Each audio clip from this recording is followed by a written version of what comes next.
বঙ্গোপসাগরের গভীর নিম্নচাপটি অতিক্রম করেছে চট্টগ্রামের সীতাকুণ্ড বন্দরে ৩ নম্বর সতর্কতা। ১২ ঘণ্টা পর সারা দেশে নৌ চলাচল স্বাভাবিক।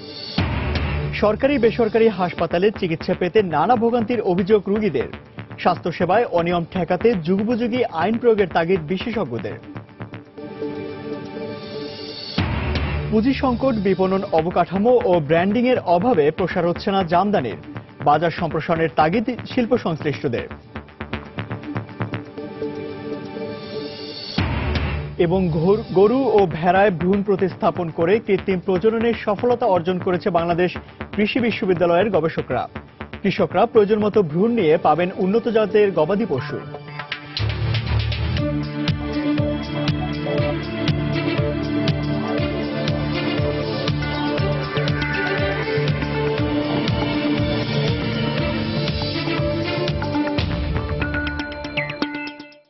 দেখছিলেন শিরোনাম। আমন্ত্রণ জানাচ্ছি দেশ ও দেশের বাইরে অর্থ বাণিজ্যের নানা খবর নিয়ে আমাদের নিয়মিত আয়োজন এসবার বাণিজ্যে। আর আপনাদের সঙ্গে আছি আমি ইমতিয়াজ আহমেদ। বঙ্গোপসাগরে সৃষ্ট গভীর নিম্নচাপটি ক্রমশ দুর্বল হয়ে চট্টগ্রাম উপকূলবর্তী এলাকা অতিক্রম করে গেছে বলে জানিয়েছে আবহাওয়া অধিদপ্তর। এজন্য সমুদ্র বন্দরগুলোকে ৪ নম্বর থেকে নামিয়ে ৩ নম্বর স্থানীয় সংকেত দেখাতে বলা হয়েছে। আবহাওয়া অধিদপ্তর জানায়, উত্তর বঙ্গোপসাগরে সৃষ্ট লঘুচাপটি ক্রমশ নিম্নচাপের রূপ নিয়ে উত্তর পূর্ব দিকে অগ্রসর হতে থাকে।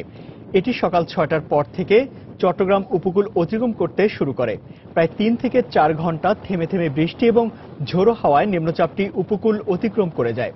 তবে বৃষ্টির কারণে নিম্নচাপটি দুর্বল হয়ে পড়ায় কোথাও কোনো ক্ষয়ক্ষতির খবর পাওয়া যায়নি। এছাড়া ঢাকা নদী বন্দরকে ১ নম্বর, বরিশাল ও চাঁদপুর নদী বন্দরকে ২ নম্বর সতর্কতা সংকেত দেখাতে বলা হয়েছে। সারা দেশে নৌযান চলাচল স্বাভাবিক রয়েছে বলে জানিয়েছে আবহাওয়া অধিদপ্তর।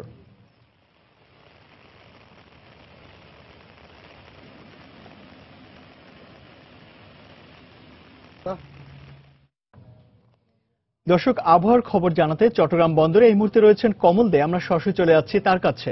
কমল, গভীর নিম্নচাপের পর তো প্রাকৃতিক দুর্যোগ কাটিয়ে ওঠার পরে আবারও স্বাভাবিক হতে শুরু করেছে দেশের প্রধানতম সামুদ্রিক বন্দর চট্টগ্রাম বন্দর। বিশেষ করে গতকাল থেকে বন্দরের প্রধান জেটিতে কিন্তু তাদের কাজের পরিধি কিছুটা সীমিত করে আনা হয়েছিল, যেহেতু সকালবেলায় গভীর নিম্নচাপটি উপকূল অতিক্রম করে গেছে। আমরা দেখেছি সকাল থেকে আবার কিন্তু বন্দরের পণ্য ওঠানামা স্বাভাবিক গতিতে শুরু হয়েছে। তবে আমরা কোনো জাহাজ কিন্তু বন্দরে প্রবেশ করতে কিংবা বন্দর থেকে কোনো জাহাজ ছেড়ে যেতে আমরা দেখিনি। তবে একেবারে কিছুটা বিঘ্ন করছে, যেহেতু এখন সাগর উত্তাল, সেখানে কিন্তু বহির্নোঙরে জাহাজ থেকে মাদার ভেসেল থেকে পণ্য খালাসে কিছুটা বিঘ্ন করছে। আপনি জানেন যে সব মাদার ভেসেল ড্রাফটের কারণে চট্টগ্রাম বন্দরে ভিড়তে পারে না। সেগুলো কিন্তু বন্দরের যে 3টি বার্থিং যে 3টি বহির্নোঙর যে 3টি পয়েন্ট রয়েছে, আলফা, ব্রেভো এবং চার্লি, মূলত সেই সব বহির্নোঙর সেই অঞ্চলে রেখে এসব মাদার ভেসেল থেকে লাইটার জাহাজের মধ্যে পণ্য খালাস করে নিয়ে আসা হয়। যেহেতু সাগর উত্তাল, সেখানে পাশে যদি লাইটার থাকে তাহলে ধাক্কা লাগার একটা আশঙ্কা থাকে। এরই ক্ষেত্রে কিন্তু যখনই সাগর উত্তাল হয়ে ওঠে তখনই কিন্তু লাইটার দিয়ে পণ্য খালাস বন্ধ রাখা হয়। এবারও ঠিক একই ধরনের ব্যবস্থা নেওয়া হয়েছিল। তবে ব্যবসায়ীরা আশা করছেন যদি সাগর কিছুটা দুপুরের পর স্বাভাবিক হয়ে, যেহেতু ঘূর্ণিঝড় নিম্নচাপটি কেটে গেছে, সাগর হয়তো কিছুটা স্বাভাবিক হয়ে আসবে, তখন হতে পারে পুরোদমে বন্দরে বহির্নোঙরে অবস্থানরত মাদার ভেসেল থেকে আবারও পণ্য খালাস শুরু হবে। তবে বলা যায় চট্টগ্রাম বন্দরে কিন্তু আজ আমরা দেখতে পাচ্ছি দেশি বিদেশি মোট ১৬০টি জাহাজ অবস্থান করছে। এর মধ্যে বন্দরের প্রধান জেটিতে জাহাজ রয়েছে 13টি। এছাড়া বহির্নোঙরে জাহাজের সংখ্যা বাকি হচ্ছে প্রায় ৯২টি। আর এই ৯২টি জাহাজের মধ্যে ৫২টি জাহাজ থেকে পণ্য খালাসের জন্য প্রস্তুত করা হয়েছে এবং আর বাকি ৪০টি জাহাজ পণ্য খালাসের অপেক্ষা রয়েছে। আর বন্দরের প্রধান যে 13টি জেটি রয়েছে, সেই 13টি জেটিতেও কিন্তু কন্টেনার উঠানামা করছে আমরা দেখতে পাচ্ছি। আর যেসব জাহাজ বন্দরে অবস্থান করছে এর মধ্যে কন্টেনার বাহী জাহাজের সংখ্যা ২১, কার্গো ভেসেলের সংখ্যা ২২, সিমেন্ট ক্লিংকার বাহী জাহাজ রয়েছে ২১টি। এছাড়া সারবাহী জাহাজ রয়েছে 3টি এবং 29টি জাহাজ রয়েছে বিভিন্ন পণ্যবাহী।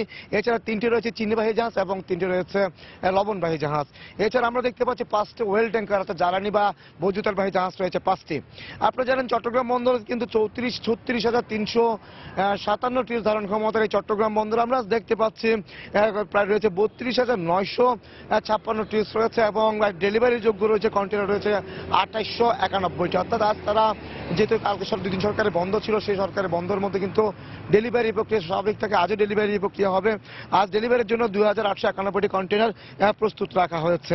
এক্ষেত্রে গত 24 ঘন্টা চট্টগ্রাম বন্দর কর্তৃপক্ষ কিন্তু প্রায় 7163 টিউস কন্টেনার তারা হ্যান্ডেলিং করেছে। এর মাঝে আমরা দেখতে পাচ্ছি 3287 টিউস তারা গ্রহণ করেছে এবং তারা বিভিন্ন জাহাজে তুলে দিয়েছে 3876 টিউস। তো বলা যায় যে একটা প্রাকৃতিক দুর্যোগ, এই প্রাকৃতিক দুর্যোগের কারণে কিন্তু তার চেয়ে সবচেয়ে বড় একটু যে বিঘ্ন করে সেটা হলো বন্দরের কার্যক্রমে।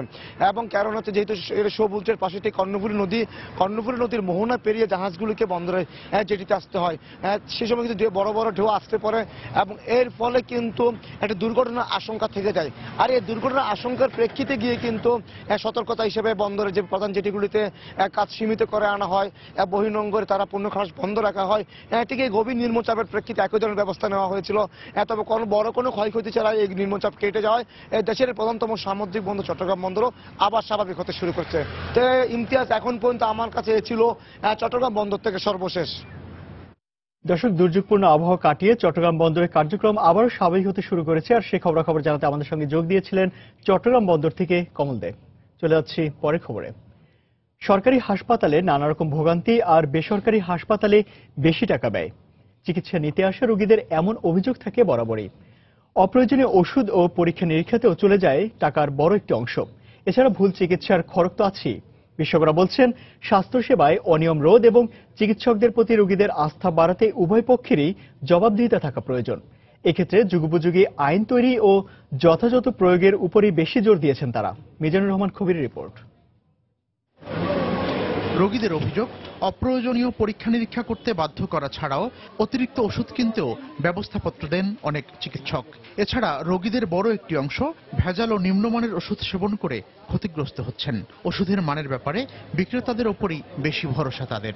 নানান ধরনের ওষুধ আসতেছে, আমরা তো জানি না, ডাক্তার যেটা লিখতেছে আমরা এটা নিয়ে যাচ্ছি। ডাক্তার যা কিছু না লেখে আমরা কখনো দোকানে রাখি না। ভুল ওষুধের কারণে কিডনির সমস্যা হইতেছে, ডায়াবেটিসের সমস্যা হইতেছে। ভুল চিকিৎসায় কেউ ক্ষতিগ্রস্ত হলে আইনের আশ্রয় না নিয়ে রোগীর স্বজনরা সাধারণত হাসপাতাল ভাঙচুর করে, কখনো চিকিৎসক বা হাসপাতাল কর্মীদের সঙ্গে সংঘর্ষ হয়। চিকিৎসকরা বলছেন, এসব সমস্যা থেকে মুক্তি পেতে অভিযোগ দায়ের কিংবা প্রতিকারের জন্য সব ধরনের চিকিৎসা প্রতিষ্ঠানকেই একক কর্তৃপক্ষের আওতায় আনা দরকার। ভালো ব্যবহার করে না, আমার যে প্রবলেম ওরা অতটা শুনতে চায় না, ওদের ট্রিটমেন্ট ওরা দিয়ে চলে গেল। কোন ইনভেস্টিগেশনটা করা দরকার ছিল, কোনটা অপ্রয়োজনীয় করেছে, সেই জন্য একটা যদি স্বাস্থ্য কমিশন করা হয় ভালো চিকিৎসকদের মাধ্যমে, সেটা মানুষের অনেক উপকার দেবে। সম্প্রতি আইন কমিশন ও স্বাস্থ্য মন্ত্রণালয় স্বাস্থ্য আইন 2016 এর খসড়া তৈরি করেছে।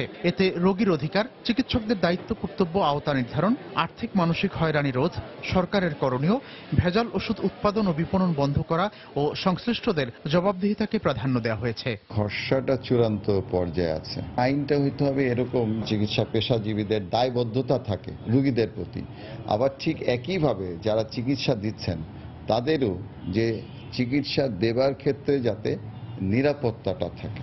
অন্যান্য ধারা উপধারার পাশাপাশি স্বাস্থ্য কমিশন গঠনেরও সুপারিশ রয়েছে এতে। কোনো হাসপাতালে কর্মচারীদের সংগঠন না রাখার সুপারিশও রয়েছে আইন কমিশনের খসড়ায়। মিজানুর রহমান খবির, সময় সংবাদ, ঢাকা। পুঁজি সংকট ও প্রয়োজনীয় বিপণন অবকাঠামোর অভাবে তেমন একটা সুবিধা করতে পারছে না জামদানি শিল্প। এর কারণ হিসেবে যথাযথভাবে ব্র্যান্ডিং করতে না পারাকে দায়ী করছেন বিশেষজ্ঞরা। এ অবস্থায় জামদানি শিল্পের প্রসারে কার্যকর পদক্ষেপ নেওয়ার আহ্বান জামদানি সংশ্লিষ্ট সব পক্ষের। বস্ত্রশিল্পে বাঙালির হাজার বছরের ঐতিহ্য বহন করছে জামদানি।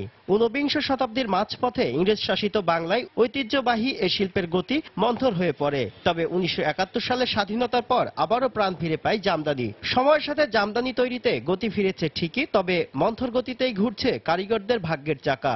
ইন্ডিয়াতে রপ্তানি করতে আমাদের কিছু বাধাগ্রস্ত আছে। 11% ট্যাক্সের কারণে আমদানিকারকরা আমদানিতে নিরুৎসাহিত হয়ে পড়ছে। ইন্ডিয়ান সরকারের সাথে যদি এটা আমাদের সরকার কথা বলে যদি ট্যাক্সটা ফ্রি করে দিত, একসময় জামদানিতে ডিউটি ফ্রি ছিল ইন্ডিয়াতে।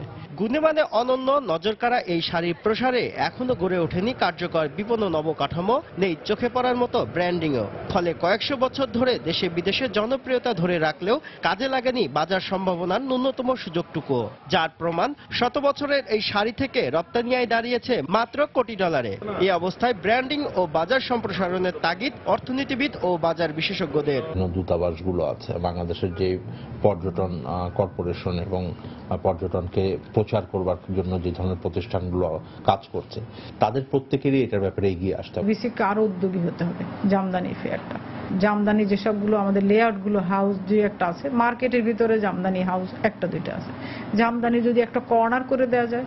জিআই পণ্যের সার্বিক দেখভালের দায়িত্ব পেটেন্ট ডিজাইন অ্যান্ড ট্রেডমার্কস অধিদপ্তরের। জামদানির ব্র্যান্ডিং এ সহায়তার আশ্বাস দিলেন সংস্থাটির রেজিস্ট্রার। দার্জিলিং টি জিআই ঘোষণার আগে এটার দাম মানে $500 মতো ছিল এবং জিআই ঘোষণার পর তারা কিন্তু বিলিয়ন ডলার খরচ করেছে এই ব্র্যান্ডিং এর জন্য। এখন কিন্তু সেটা $3,500 থেকে $5,000 চাটা বিক্রি করে। টিকিটটা পাওয়ার পর আমরা বিদেশে যেতে পারি, অবশ্যই সবাই যাবে, সেক্ষেত্রে যাবে, আমরাও সহযোগিতা করব। শুধু আত্মতৃপ্তিতে ভুগলে চলবে না, জামদানি পুরো সুফল পেতে হলে বিশ্ব দরবারে এর প্রচারণা বাড়ানোর পাশাপাশি গড়ে তুলতে হবে শক্তিশালী বিপণন অবকাঠামো। শুভ খান, সময় সংবাদ, ভারগাঁও, নারায়ণগঞ্জ। আয়কর মেলায় দুটি ব্যাংকের 6টি বুথে মাত্র 12 জন কর্মকর্তা জমা নিচ্ছেন করের টাকা। ফলে অনেক করদাতাকে ঘন্টার পর ঘন্টা লাইনে দাঁড়িয়ে অপেক্ষা করতে হচ্ছে। ভোগান্তি কমাতে ব্যাংক বুথ বাড়ানোর পাশাপাশি মেলা ব্যবস্থাপনায় আরও নজরদারির আহ্বান জানান করদাতারা। তবে উপস্থিতি বেশি হয় সাময়িক সমস্যা তৈরি হয়েছে বলে মনে করছেন এনবিআর। সংস্থাটির দাবি ব্যাংকিং সুবিধা এবছর বাড়ানো হয়েছে। জুবাইর ফয়সালের রিপোর্ট। রাজধানীর আগারগাঁওয়ে জাতীয় আয়কর মেলার ব্যাংকিং সেকশনের ভেতরের দৃশ্য এটি। দুটি ব্যাংকের মাত্র কয়েকটি বুথের সামনে সারিবদ্ধ হয়ে টাকা জমা দেওয়ার জন্য অপেক্ষা করছেন করদাতারা। বাইরের চিত্র আরো বিচিত্র। দীর্ঘ লাইন, ছোট্ট এই জায়গাটিতে সারির মারপ্যাচ এড়িয়ে শপাচেক মানুষ ঢোকার চেষ্টা করছেন ভেতরে। করের টাকা ব্যাংকে জমা দিতে বেশিরভাগ করদাতাকেই অপেক্ষা করতে হচ্ছে কমপক্ষে 2 থেকে 2.5 ঘন্টা। আমি আসছি সকাল 10টায়, এখন প্রায় 12টা 40 বাজে। 4-5 বছর আগেও যে 2টা কাউন্টার ছিল, এখনো সেই 2টা কাউন্টারে টাকা রিসিভ করা। এই জিনিসগুলো হ্যাসল হলে তো মানুষের একটা মেন্টালি এসে পড়ে যে এখানে ঝামেলা পরে দেবো। যদি ফ্যানের ব্যবস্থা করতো তাহলে হয়তো জনগণ একটু স্বতঃস্ফূর্তভাবে দিতে পারতো, এত গরম লাগতো না। সমস্যাটি সাময়িক উল্লেখ করে এনবিআর এর দাবি, বিগত বছরের তুলনায় এবার বাড়ানো হয়েছে ব্যাংক বুথের সংখ্যা। এই বছর কিন্তু ব্যক্তি শ্রেণীর করদাতাদের উপস্থিতিটা বেশি বলেই ভিড়টা বেশি পরিলক্ষিত হচ্ছে। দুটো ব্যাংকের অনেকগুলি বুথ, সেই বুথগুলিতে যদিও কিছুটা ভিড় আছে, তা আমার মনে হয় না কোনো সমস্যা হচ্ছে। শনিবার দেশের 62টি স্পটে আয়কর মেলার কার্যক্রম অনুষ্ঠিত হয়েছে। সারা দেশ থেকে এর মধ্যে আয়কর আদায় হয়েছে প্রায় 1400 কোটি টাকা। নতুনভাবে ইটিআইএন নিবন্ধন করেছেন 10,500 করদাতা। জুবাইর ফয়সাল, সময় সংবাদ, ঢাকা। দর্শক, রাজধানীর আগারগাঁওয়ের নতুন রাজস্ব ভবনে চলছে সপ্তাহব্যাপী আয়কর মেলা। মেলার 6ষ্ঠ দিনের খবর জানাতে এই মুহূর্তে সেখানে রয়েছেন সহকর্মী হাজরা শিউলি। আমরা সরাসরি চলে যাচ্ছি তার কাছে। শিউলি। ইমতিয়াজ, আপনি জানেন যে আজকে আয়কর মেলার 6ষ্ঠ দিন চলছে এবং আর মেলা শেষ হওয়ার মাত্র একদিন বাকি আছে এবং আজকে রাজধানী ঢাকা সহ 8টি বিভাগীয় শহর এবং 7টি স্পটে মেলা চলছে। তো যেহেতু মেলার প্রায় শেষ পর্যায়ে চলে এসেছে এবং করদাতা যারা তাদেরও কিন্তু সময় হাতে বেশি নেই।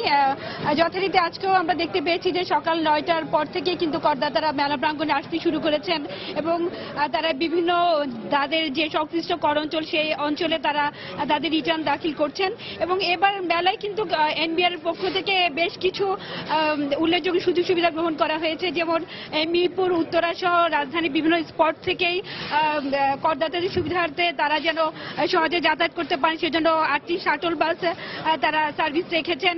এছাড়া করদাতাদের জন্য এখানে যেমন সিনিয়র জ্যেষ্ঠ করদাতা, প্রতিবন্ধী করদাতা এবং নারী করদাতাদের জন্য আলাদা আলাদা পৃথক বুথ রয়েছে এবং এবার প্রথমবারের মতো অনলাইনে রিটার্নও দাখিল করার রিটার্ন দাখিল করার সুযোগ পাচ্ছেন। তবে এখান থেকে তারা ইউজার পাসওয়ার্ড নিয়ে যাচ্ছেন, পরবর্তীতে ঘরে বসে করদাতারা সেই আয়কর রিটার্ন দাখিলের সুযোগ পাচ্ছেন। এছাড়া তারা অনলাইনেও কিন্তু পেমেন্ট করার সুযোগ পাচ্ছেন। তবে এক্ষেত্রে যেহেতু শুধুমাত্র সোনালী ব্যাংকের কিউ ক্যাশ কার্ড এবং ক্রেডিট কার্ডের মাধ্যমে কর প্রদান করা যাচ্ছে, সে কারণে সব করদাতা হয়তো অনলাইনে তারা সুযোগ পাচ্ছে না। তবে অন্যান্য যে সুযোগ সুবিধাগুলো রাখা হয়েছে সেগুলো বলা যায় বেশ ভালো এবং এখানে করদাতার একটি অভিযোগ আছে যে সাধারণত কর অফিসে গেলে তাদেরকে অনেক ধরনের দীর্ঘ প্রক্রিয়ার মধ্যে যেতে হয়, অনেক সময় ক্ষেপণ হয়।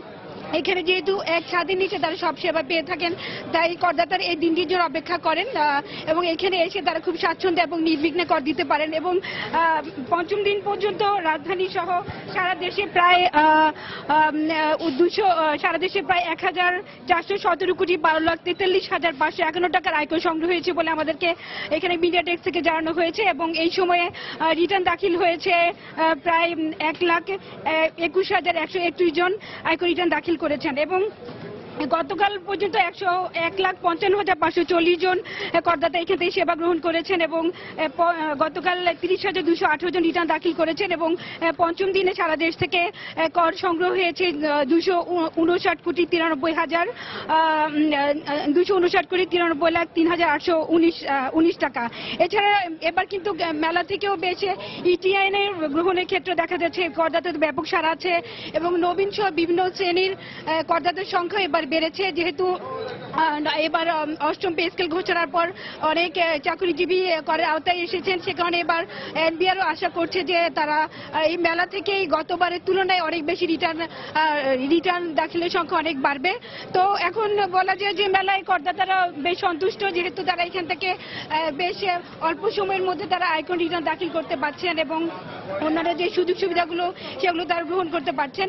এছাড়া এবার মেলায় এনবিআর যে অন্যান্য বিভাগগুলো আছে, ভ্যাট ট্রাইব্যুনাল এবং ভ্যাট, এবার আপনারা জানেন যে ২০১৭ সালে নতুন ভ্যাট আইন কার্যকর হবে। এখানে ভ্যাট আইন সম্পর্কে একটি বুথ রাখা হয়েছে। এছাড়া কাস্টমস আপিলেট ট্রাইব্যুনাল, জাতীয় সঞ্চয় অধিদপ্তর বিভিন্ন বুথ আছে যেখান থেকে করদাতারা এইসব সেবাগুলি সম্পর্কে তথ্য জানতে পারছেন। তো এই ছিল আমার কাছে এখনকার মতো আয়কর মেলা থেকে সর্বশেষ। দর্শক, আয়কর মেলার ষষ্ঠ দিনের খবরাখবর জানাতে রাজধানীর আগারগাঁয়ের নতুন আয়কর ভবন থেকে আমাদের সঙ্গে যোগ দিয়েছিলেন সহকর্মী হাজেরা শিউলি। চলে যাচ্ছি পরের খবরে। শেষ হলো পোশাক শিল্পের জন্য দরকারি মেশিন ও আনুষঙ্গিক পণ্যের প্রদর্শনী জিটিমেট বাংলাদেশ 2016। 3 দিনের এই মেলায় দেশি বিদেশি কোম্পানি তুলে ধরেছে তাদের অত্যাধুনিক সব পণ্য। প্রয়োজনীয় পণ্যের খোঁজে স্টল থেকে স্টলে ঘুরছেন দর্শনার্থীরাও। পোশাক শিল্পের প্রসারে আরো বড় পরিসরে এমন আয়োজন করা দরকার বলে মনে করছেন সংশ্লিষ্টরা। দেখতে একেবারেই অ্যাকুরিয়াম, তবে চোখের দেখা যা বলে এটি তা নয়। শিল্প খাতে দরকারি জিরো লিকুইড ডিসচার্জ প্ল্যান্টের একটি ডামি। এই প্ল্যান্ট দিয়ে শিল্পে ব্যবহৃত পানি প্রায় শতভাগ ব্যবহার উপযোগী করা সম্ভব বলে জানালো কর্তৃপক্ষ। যে মেশিনারিজটা নিয়ে আসছি সেটা হলো জিরো ডিসচার্জ আর কি, যাতে আমরা কোনো পানি ওয়েস্টেজ না হয় ফ্যাক্টরিতে। রিসাইক্লিং করে আমরা যাতে রিউজ করার জন্য, খাওয়ার জন্য, ফ্যাক্টরিতে ইউজ করার জন্য আমরা কাজ করি। মিটার কিউবের উপরে হিসাব করে যে 1000 লিটারে আমরা করতে গেলে 5 লাখ টাকার মতো পড়বে। অত্যাধুনিক এমন আরো প্ল্যান্ট, পোশাক শিল্পের জন্য প্রয়োজনীয় বিভিন্ন মেশিন ও আনুষঙ্গিক নানা উপকরণের ছড়াছড়ি এই প্রদর্শনীতে। ছিল জ্বালানি সাশ্রয়ী বিভিন্ন পণ্য। যতগুলো প্রিন্টিং মেশিন আছে, সাবলিমেশন প্রিন্টিং মেশিন আছে, অক্টোপাস প্রিন্টিং মেশিন আছে, গ্লাস টেবিল আছে, অনেকে নিতে চাইছে, সেগুলো পরে কন্ট্যাক্ট করবে তারা। কতটুকু আপনি নবায়নযোগ্য জ্বালানি ইউজ করছেন এবং লিড সার্টিফিকেশন ইন্ডাস্ট্রি কতটুকু হচ্ছে সেগুলো কিন্তু এখন পরীক্ষা করে তাদের অর্ডার প্লেস করতেছে। সেক্ষেত্রে আমরা মনে করি এই ধরনের ফেয়ারে আমাদের এসে তাদেরকে টেকনিক্যালি সহযোগিতা করা একটা দায়িত্ব রয়েছে। মেলা ঘুরে আগতরা জানালেন দরকার মতো পণ্য সম্পর্কে অনেক তথ্য জানতে পেরেছেন তারা। একটা ফ্যাক্টরি দেওয়ার ইচ্ছা আছে, বিশেষ করে গার্মেন্টস জাতীয়, এখানে সবই আছে এবং মানসম্মত। প্রাইসগুলো একটু হাই হয়ে যাচ্ছে। মার্কেটিং এ জব করি, দেন আমাদের গার্মেন্টস ফ্যাক্টরিতে আমাদের মেশিন সেল করার পাশাপাশি দেন এগুলোর এক্সপেরিয়েন্স গ্যাদার করে দেন এগুলো কাজ করার ইচ্ছা। আগামীতে আরো বড় পরিসরে এই মেলা করার কথা জানালেন আয়োজকরা। আমাদের মেইন থিমটাই হচ্ছে creating opportunity for better business, যাতে যে এটা নিয়েই আমরা কাজ করতেছি, সবাইকে অপরচুনিটিটা ক্রিয়েট করে দিচ্ছি যাতে বেটার বিজনেস পায় তারা। ইন ফিউচারে আমরা আরো 2টা হল নিয়ে করব। চীন, ভারত, হংকং সহ 6টি দেশের শতাধিক প্রতিষ্ঠান অংশ নিয়েছিল এই জিটিমেট প্রদর্শনীতে। কামরুল হাসান সবুজ, সময় সংবাদ, ঢাকা। বাংলাদেশের সম্প্রচার শিল্প রক্ষায় বিদেশি টিভির ক্ষেত্রে ল্যান্ডিং বা ডাউনলিং ফি ধার্য করার দাবি জানানো হয়েছে। আজ রাজধানীতে শিল্পের সঙ্গে জড়িত উদ্যোক্তা, শিল্পী, কলাকুশলী সহ সব পক্ষের অংশগ্রহণে এক সভায় এই দাবি জানানো হয়। সবাই বলা হয় তথাকথিত এসব বিদেশি টিভিতে বাংলাদেশি পণ্যের বিজ্ঞাপন দেওয়ার মাধ্যমে পাচার হয়ে যাচ্ছে কোটি কোটি টাকা। সবাই এই শিল্পের সাথে জড়িত সবাইকে নিয়ে মিডিয়া ইউনিটি নামে নতুন একটি সংগঠনের ঘোষণা দেওয়া হয়। বাংলাদেশের টিভি চ্যানেলগুলো প্রতিবেশী ভারতে চালানোর ক্ষেত্রে রাজ্যভেদে 5 থেকে 10 কোটি টাকা ল্যান্ডিং ফির নিয়ম থাকলেও সে দেশের চ্যানেলগুলো আমাদের এখানে অবাধে চলছে। ল্যান্ডিং ফি তো দূরের কথা, কোনো চ্যানেল মন্ত্রণালয় থেকে শুধুমাত্র লিখিত অনুমতি নিলেও অনেকগুলোর তাও নেই। বাংলাদেশে দেখা যায় এরকম অনেক ভারতীয় চ্যানেল ভারতেই দেখা যায় না বা সম্প্রচার হয় না। শুধু বাংলাদেশের বিজ্ঞাপন সেক্টরের টাকা আত্মসাতের জন্য জন্ম দেয়া হচ্ছে ভারতীয় নামের এসব চ্যানেল। এর মাধ্যমে বাংলাদেশের বিজ্ঞাপন সেক্টরের টাকা বিদেশে পাচার করছে একটি মহল। টিভি মালিক, শিল্পী, কলাকুশলী সহ এই শিল্পের সঙ্গে জড়িত সবার অংশগ্রহণে অনুষ্ঠিত সভায় এই বিষয়টি তুলে ধরা হয়। বিদেশি যে ক্রুজ, ক্যামেরাম্যান, ডিরেক্টর সবাই বাংলাদেশে আসে, তারা এই সংগঠনগুলোকে কোনো প্রকার কনসার্নই করে না। পে চ্যানেলগুলি ল্যান্ডিং ফি দিয়ে বিজ্ঞাপন শূন্যভাবে প্রচার করতে হবে এবং যারা বিজ্ঞাপন প্রচার করেছে তাদেরকে সর্বোচ্চ অর্থনৈতিক এবং তাদেরকে আমরা আখ্যায়িত করতে পারি নব্য যুগের সাংস্কৃতিক রাজাকার। সভায় অভিযোগ করা হয় আইনের ব্যাখ্যা দিয়ে বাংলাদেশ থেকে বিজ্ঞাপনের টাকা বিদেশে নিয়ে যাওয়া হচ্ছে। বাংলাদেশের টাকা দিয়ে বাংলাদেশের জন্য দর্শকদের জন্য চ্যানেল প্রচার করা হচ্ছে, যেগুলি আসলে বাংলাদেশে প্রচার করার কোনো বৈধ অনুমতি নাই। কাজে এই জায়গায় সংকটটি শুধুমাত্র শিল্পী, কলাকুশলী হিসেবে আমাদের না, রাষ্ট্রীয়ভাবে আমাদের নিরাপত্তার সংকট। বাংলাদেশের সংস্কৃতি রক্ষায় ভিনদেশি টেলিভিশন সম্প্রচারে ফি নির্ধারণের পাশাপাশি ডাউনলিংকের ক্ষেত্রে অনুমোদনহীন চ্যানেলগুলো বাতিল এবং মানি লন্ডারিং এর সাথে জড়িতদের আইনের আওতায় নিয়ে আসার দাবিও জানান বক্তারা। এসব দাবি নিয়ে সরকারের সংশ্লিষ্ট মহলের সাথে কাজ করতে সভায় 71 টিভির মোজাম্মেল বাবুকে আহ্বায়ক এবং দেশ টিভির আরিফুর রহমানকে সদস্য সচিব করে একটি কমিটির ঘোষণা দেয়া হয়। কোটি কোটি টাকা এইভাবে বিদেশে যাতে না যেতে পারে, এটির একটি বন্দোবস্ত আপনারা করেন। কাজল আব্দুল্লাহ, সময় সংবাদ, ঢাকা। নানা অসুবিধার কারণে রাজধানীর বিভিন্ন অভিজাত এলাকায় চলে যেতে শুরু করেছেন পুরনো ঢাকার স্থানীয় বাসিন্দারা। স্থানীয়রা বলছেন সন্তানদের উচ্চ শিক্ষা, উন্নত চিকিৎসা সেবা ও ভালো যাতায়াত ব্যবস্থা না থাকায় নিজের ভিটিমাটি ছাড়তে বাধ্য হচ্ছেন তারা। নগরবিদরা বলছেন দিন দিন পুরান ঢাকার ঐতিহ্য হারিয়ে যাওয়ায় অন্যত্র বসবাসের চিন্তা করছেন এসব এলাকার মানুষ। সিটি কর্পোরেশন বলছে পুরনো ঢাকার ঐতিহ্য ধরে রাখতে নানা ব্যবস্থা গ্রহণ করছেন তারা। ফখরুল শাহীনের রিপোর্ট। পুরান ঢাকার স্থায়ী বাসিন্দা ইসমাইল হোসেন হিরু সম্প্রতি পরিবারের লোকজনদের নিয়ে বসবাস করছেন রাজধানীর ধানমন্ডি এলাকায়। অন্যদিকে আক্তার হোসেন অভিজাত এলাকায় থাকার সামর্থ্য থাকা সত্ত্বেও জন্মস্থানের মায়া ছাড়তে পারছেন না তিনি। দুজনেই জানালেন পুরান ঢাকার নানা সমস্যার কথা। কারখানাকে দিচ্ছি, এখানে আমরা গুদাম ঘর ভাড়া দিচ্ছি, এখানে আমরা পরিবেশ বিনষ্ট করার জন্য আরো নানান ধরনের আমাদের তখন ইনকামের দিকটাই বেশি প্রাধান্য পায়। আমার তো মূল বাসা লালবাগেই, কিন্তু থাকতেছি হলো জিকাতলা। বিজনেসটা আমার ওখানে যেহেতু কমিউনিকেশনটা খুবই কাছাকাছি। শুধু ইসমাইল হোসেন বা আক্তার হোসেন নয়, সমস্যায় জর্জরিত পুরান ঢাকা নিয়ে আক্ষেপের শেষ নেই অনেকের। মাটির কোঠাঘর বলতো আর দোচাল্লা বেড়ার ঘর বলতো, এই ছিল। আর সব গাছ গাছলা, ফলের গাছ, এই গাছ, সাজনা গাছ, নানান কি ছিল। হাইরেজ বিল্ডিং অনেক হয়ে গেছে, তারপর লোকসংখ্যা অনেক বেড়ে গেছে। এখন চলাফেরার ভিতরে শান্তিতে আগের মতো পাইতেছি না। পুরান ঢাকায় আসলে তেমন কোনো পার্ক নেই, সব পার্ক তো দখল হয়ে গেছে। ড্রেনের সমস্যা আছে, রাস্তাঘাটের সমস্যা আছে, গ্যাসের সমস্যা আছে, নিয়মিত গ্যাস পাওয়া যাচ্ছে না। নগরবিদরা বলছেন সরকারের পক্ষ থেকে উদ্যোগ না নেয়ার কারণে নষ্ট হয়ে যাচ্ছে পুরান ঢাকার ঐতিহ্য। এর বিদ্যালয়গুলো, এর স্বাস্থ্যকেন্দ্রগুলো, এর উন্মুক্ত স্থানগুলো, এর শরীরচর্চা কেন্দ্রগুলো, এর নদীর পাড়, এই সবকিছু নিয়ে যে কাজ করার প্রয়োজন ছিল, মনোযোগ দেওয়ার দরকার ছিল, এটা দীর্ঘদিন কেউ করেনি। সিটি কর্পোরেশন বলছে ঐতিহ্যবাহী এই নগরীকে নতুন করে সাজাতে নানা ব্যবস্থা গ্রহণ করছেন তারা। 19টা পার্ক পুরনো ঢাকায় নতুন করে সাজানোর জন্য প্রাইমারি রোডগুলোকে বিউটিফিকেশনের মধ্য দিয়ে, সবুজায়নের মধ্য দিয়ে সুন্দরভাবে সাজানোর প্রকল্প আমরা নিয়েছি। সারা বিশ্বের 140টি বসবাসের অনুপযোগী শহরের মধ্যে ঢাকার অবস্থান 137তম। বিশেষজ্ঞরা বলছেন এই নগরীকে বসবাসের উপযোগী করতে প্রথমে পুরান ঢাকার দিকেই নজর দিতে হবে। ফখরুল শাহীন, সময় সংবাদ, ঢাকা। গবাদি পশুর মানসম্মত কৃত্রিম প্রজনন নিশ্চিত করতে ভ্রূণ সংরক্ষণে বাংলাদেশ কৃষি বিশ্ববিদ্যালয়ের ভেটেরিনারি অনুষদের সার্জারি ও অবস্ট্রাটিক্স বিভাগের গবেষকরা সফলতা পেয়েছেন। উন্নত জাতের গরু আর দেশীয় জাতের ভেড়ার কৃত্রিম প্রজনন নিয়ে 2 বছরের গবেষণা কার্যক্রম শেষে এখন এই প্রযুক্তিটি তৃণমূল পর্যায়ে কৃষকদের কাছে পৌঁছে দেওয়ার কাজ শুরু করেছেন তারা। প্রক্রিয়াজাত করে ভ্রূণ সংরক্ষণ দেশে এটাই প্রথম দাবি করে সংশ্লিষ্টরা বলছেন এর মাধ্যমে উন্নত জাতের গবাদি পশু উৎপাদনে বিপ্লব ঘটবে। সাইম আকন্দের তোলা ছবি নিয়ে হারুনুর রশিদের রিপোর্ট। দেশে দীর্ঘদিন যাবৎ গবাদি পশুর কৃত্রিম প্রজনন ব্যবস্থা প্রচলন থাকলেও বহুমাত্রিক কারণে গর্ভধারণের হার আশানুরূপ নয়। এ অবস্থায় বাংলাদেশ কৃষি বিশ্ববিদ্যালয়ের গবেষকরা প্রযুক্তির উৎকর্ষতায় উন্নত জাতের গরু ও ভেড়ার সিমেন্ট সংগ্রহ করে লিঙ্গ নির্ধারণী শুক্রাণুর প্রক্রিয়াকরণ, সুপার ওভুলেশনের মাধ্যমে ভ্রূণ উৎপাদন এবং তা সংরক্ষণ ও প্রতিস্থাপন করছেন। উন্নতমানের ব্রাহ্মা, শাহিওয়াল, জার্সি ও ফ্রিজিয়াম জাতের গরু এবং দেশীয় জাতের ভেড়ার কৃত্রিম প্রজনন নিয়ে গত 2 বছর ধরে এখানে গবেষণা কার্যক্রম চলছে। উন্নত সার এবং উন্নত গাভী ইউজ করে আমরা উচ্চ জাতের ভ্রূণ উৎপাদন করি, যে উচ্চ জাতের ভ্রূণটা যে কোনো গাভীতে ট্রান্সফার করে আমরা উচ্চ জাতেরই বাছুর পেতে পারি। আমরা কৃত্রিম উপায়ে ওষুধ দিয়ে গাভীকে সুপার ওভুলেশন করি, যেখানে নর্মালি প্রতি হিটের পরে একটা করে ডিম আসার কথা, সেখানে আমরা সুপার ওভুলেশন করার পরে দেখা যায় যে এই ডিমের সংখ্যাটা বেড়ে যায়। দেশে প্রথমবারের মতো এখানে গবাদি পশুর ভ্রূণ সংরক্ষণ করা হচ্ছে দাবি করে গবেষকরা বলছেন, কৃষকরা প্রয়োজন মতো ভ্রূণ সংগ্রহ করে তা প্রতিস্থাপনের মাধ্যমে গবাদি পশুর মানসম্মত কৃত্রিম প্রজনন নিশ্চিত করতে পারবেন।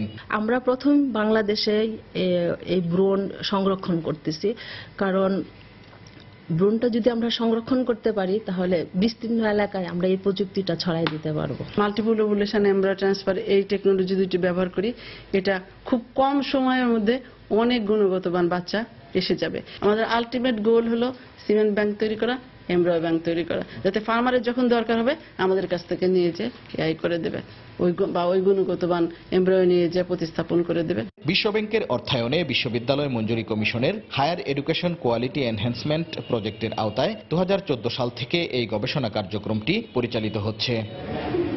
হারুনুর রশিদ, সময় সংবাদ, ময়মনসিংহ। টাঙ্গাইল শহরের পাশ দিয়ে বয়ে যাওয়া খরস্রোতা লৌহজং নদীটি অবৈধ দখলদারদের কবলে পড়ে এখন সরু খালে পরিণত হয়েছে। এ অবস্থায় নদীটি রক্ষার দাবি জানিয়েছে পরিবেশ বিশ্লেষক সহ স্থানীয়রা। শিগগিরই অবৈধ স্থাপনা উচ্ছেদ করে নদীটির নাব্যতা ফিরিয়ে আনা হবে বলে জানিয়েছে জেলা প্রশাসক। কাদির তালুকদারের পাঠানো তথ্য ও রাশিদ খানের ছবি নিয়ে ডেস্ক রিপোর্ট। ময়লা আবর্জনার স্তূপ দেখে বোঝার উপায় নেই যে এটি নদী, খাল নাকি ড্রেন। টাঙ্গাইল শহরের পাশ দিয়ে বয়ে যাওয়া লৌহজং নদীটি একসময় খরস্রোতা থাকলেও অবৈধ দখলদারদের কবলে পড়ে সরু মরা খালে পরিণত হয়েছে। এলাকাবাসীর অভিযোগ, প্রভাবশালীরা নদীর দুপাড় দখল করে দালান কোঠা ও বাড়িঘর সহ নানা স্থাপনা গড়ে তুলেছে। সরকারিভাবে নদীটি 200 ফুট প্রশস্ত থাকার কথা থাকলেও রয়েছে মাত্র 50 ফুট। মাল তুলে নৌকা আসতো, নৌকা বোঝায় মালপত্র ছিল, ব্যবসায়ীরা সেই নৌকার মাধ্যমে টাঙ্গাইলে প্রবেশ করে তাদের ব্যবসা কার্য পরিচালনা করত। স্রোতের যে অবয়ব ছিল, স্রোতের যে গতিধারা ছিল, সেই স্রোত, সেই নদী আজকে হারিয়ে গিয়েছে। আমরা চাই যে এই নদীর সংস্কার করে আবার এই নদীর নব্যতা ফিরে আসুক। অবৈধ দখলদার উচ্ছেদ হোক এবং জনগণের সম্পদ জনগণের হাতে ফেরত আসুক। এই অবস্থায় নদীটি খনন সহ অবৈধ দখলদারদের উচ্ছেদ করে আইনের আওতায় আনার দাবি জানিয়েছেন পরিবেশ বিশ্লেষকরা। যারা নাকি দখলদার আছে তাদেরকে যে কোনো উপায়ে হোক আইনের আওতায় এনে তাদের উচ্ছেদ করা। অবশ্য সীমানা নির্ধারণ করে শিগগিরই অবৈধ স্থাপনা উচ্ছেদ সহ নদীটির নাব্য ফিরিয়ে আনা হবে বলে জানিয়েছেন জেলা প্রশাসক। এই লৌহজং নদী স্বাভাবিক গতি ফিরিয়ে আনার জন্য পরিষ্কার পরিচ্ছন্নতা এবং অবৈধ যে দখলদার রয়েছে সেটিকে আমরা সরানোর কাজ শুরু করব এবং এটা ক্রমান্বয়ে চলতে থাকবে। টাঙ্গাইল পৌর এলাকার বাগমারা থেকে লাউজানা পর্যন্ত লৌহজং নদীর দুপাড়ে প্রায় 4 কিলোমিটার এলাকা জুড়ে সহস্রাধিক অবৈধ স্থাপনা গড়ে উঠেছে। সময় সংবাদ, টাঙ্গাইল। পানি উন্নয়ন বোর্ডের নিম্নমানের কাজের কারণে হুমকির মুখে পড়েছে রাজশাহী শহররক্ষা বাঁধ। এমন অভিযোগ তীরবর্তী বাসিন্দাদের। তারা বলছেন, এখনই বাঁধ রক্ষায় প্রয়োজনীয় ব্যবস্থা না নিলে তাদের মাথা গোঁজার ঠাঁইটুকু হারিয়ে যাবে। তবে কাজের মান খারাপ এটি মানতে নারাজ পানি উন্নয়ন বোর্ড। নতুন করে বরাদ্দ না পাওয়ায় এখন কাজ শুরু করা সম্ভব নয় দাবি সংস্থাটির। হাবিবুর রহমান পাপ্পুর তোলা ছবিতে আরো জানাচ্ছেন সাইফুর রহমান রকি। সপ্তাহ খানিক আগে রাজশাহী মহানগরীর শেখেরচক পাচানি মাঠ এলাকায় পদ্মা নদীর পার ঘেঁষা সড়কে ফাটল দেখা দেয়। এখন এখানকার 5 ফুটের মতো রাস্তা দেবে গেছে। এতে বেশ কয়েকটি ঘরবাড়িতে ফাটল ধরার পাশাপাশি ধসে পড়েছে এলাকার 5টি বসতভিটা। গেল বর্ষা মৌসুমে প্রায় 15 লাখ টাকা ব্যয়ে তিবাত সংরক্ষণের জন্য সিসি ব্লক বসানো হয়, যা বছর না ঘুরতেই নড়বড়ে হয়ে গেছে। একই অবস্থা 268 কোটি টাকা ব্যয়ে পানি উন্নয়ন বোর্ডের সোনাইকান্দি থেকে বুলনপুর পর্যন্ত 5 কিলোমিটারের শহর রক্ষা বাঁধও। এতে আতঙ্কিত পদ্মা তীরবর্তী প্রায় 20,000 বাসিন্দা। কাউকে রাস্তায় ঘর করতে হচ্ছে, এই ছেলে মেয়ে নিয়ে সংসার নিয়ে খুবই বিপদের মধ্যে আছে। 3টা বাড়ি একসাথে নেমে গেল, এই ওয়ালটা শুদ্ধ নেমে গেল, কিন্তু পানি উন্নয়নের লোক তো আসছেই না। কিস্তি তুলে টাকা নিয়ে ঘর করেছে, তাহলে এগুলো তো আমাদের দিতে হবে, কিস্তি তার মাপ যাবে না। এ অবস্থার জন্য পানি উন্নয়ন বোর্ডের বাঁধ সংরক্ষণের নিম্নমানের কাজকে দায়ী করেছেন তীরবর্তী বাসিন্দারা। কোন মতন সিমেন্ট দিয়ে মেরে দিয়ে চলে গেছে। সঠিকভাবে করলে এইরকম ক্ষয়ক্ষতিটা হতো না, এটা তো সরকার দেখবে না। 400 লোকের সই সিগনেচার দেওয়া আছে পানি উন্নয়ন বোর্ডে যে আমাদের এই জিনিসটাই এমার্জেন্সি করে দেওয়া হোক, তো পানি উন্নয়ন বোর্ড কোনো গুরুত্বই দেখাইলো না। তবে এমন অভিযোগ অস্বীকার করে পানি উন্নয়ন বোর্ডের কর্মকর্তা বলছেন, সময় মতো বরাদ্দ না পাওয়ায় এ অবস্থার সৃষ্টি। পর্যাপ্ত বরাদ্দ না পাওয়ার কারণে সংস্কার কাজগুলো সময় মতো করতে পারে।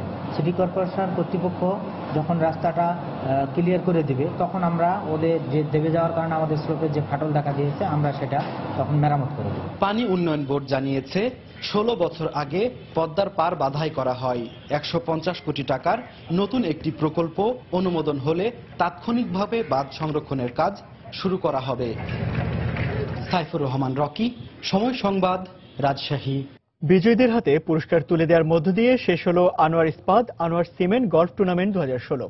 গতকাল আর্মি গলফ ক্লাবের গলফ গার্ডেনে পুরস্কার বিতরণী অনুষ্ঠানের আয়োজন করা হয়। অনুষ্ঠানে বাংলাদেশ সেনাবাহিনীর engineer in chief major general Mohammad Siddiqur Rahman Sarkar উপস্থিত ছিলেন। এই টুর্নামেন্টে অংশ নেন 650 জন প্রতিযোগী। গত 3 নভেম্বর শুরু হয় এই tournament.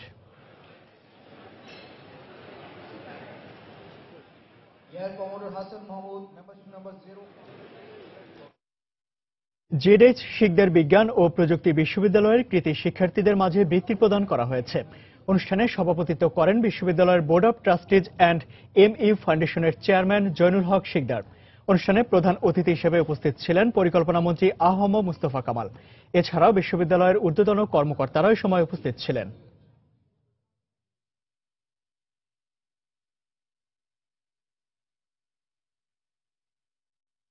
Bangladesh university of information technology and science ইউআইএসটির শরৎকালীন নবীনবরণ অনুষ্ঠিত হয়েছে। রাজধানী বারিধারায় ইউএসটিএস ক্যাম্পাসে নবীনবরণ অনুষ্ঠিত হয়। এ সময় ইউনিভার্সিটির বোর্ড অব ট্রাস্টিজ সভাপতি সুফি মিজানুর রহমান চৌধুরী, সদস্য আলী হোসেন চৌধুরী উপস্থিত ছিলেন।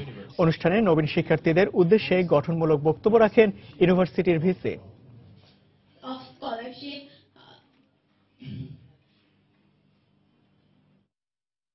Tangail chamber of commerce and ইন্ডাস্ট্রিজের বার্ষিক সাধারণ সভা অনুষ্ঠিত হয়েছে। গতকাল অ্যাঙ্গেলা রিসোর্স অডিটোরিয়ামে এ সভা অনুষ্ঠিত হয়। এতে প্রধান অতিথি হিসেবে উপস্থিত ছিলেন বেঙ্গল গ্রুপের ভাইস চেয়ারম্যান জসিমউদ্দিন। এ সময় Tangail chamber of commerce and ইন্ডাস্ট্রিজের সভাপতি আবুল কাশেম, এফবিসিসিআই এর পরিচালক শেখ ফজলে ফাহিম, মার্কেন্টাইল ব্যাংকের ভাইস চেয়ারম্যান সহ ব্যবসায়ী নেতারা উপস্থিত ছিলেন।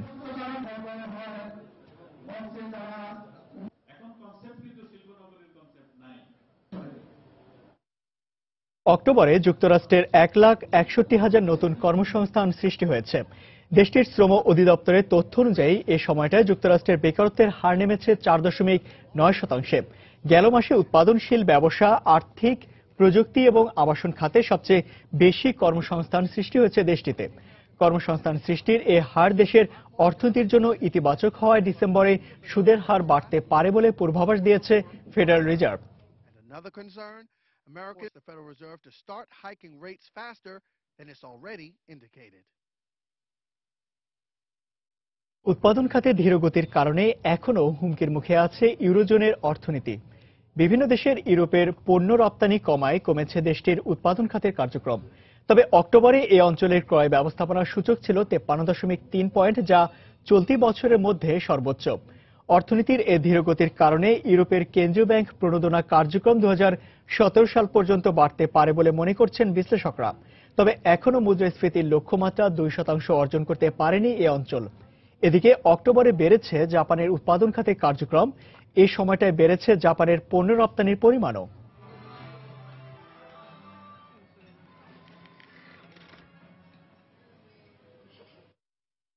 দর্শক, আবারও জানিয়ে দিচ্ছে এ সময় বাণিজ্যের শিরোনামগুলি।